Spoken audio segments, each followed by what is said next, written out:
साजन भाई क्या हो रहा है?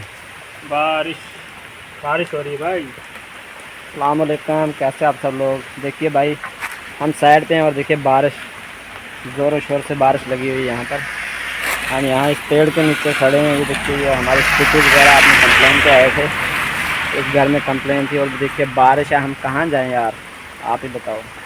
अभी इस पेड़ के नीचे कुछ देर के लिए रुकेंगे, यूँ ही बारिश बंद होगी तो दूसरी जगह जाएंगे। हमने जो डीसी वगैरह हमारे वो विज़िट करने हैं, ऑफलाइन है। आज बारिश पड़ रही थी, हमने सोचा यार ब्लॉग काफ़ी देर से नहीं डाला, छोटा सा एक मिनी ब्लॉग डाल दें हम। देखिए बारिश कितनी ज़ोर से है।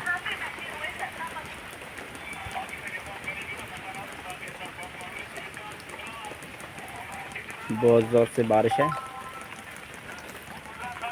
कभी हल्की कभी तेज़।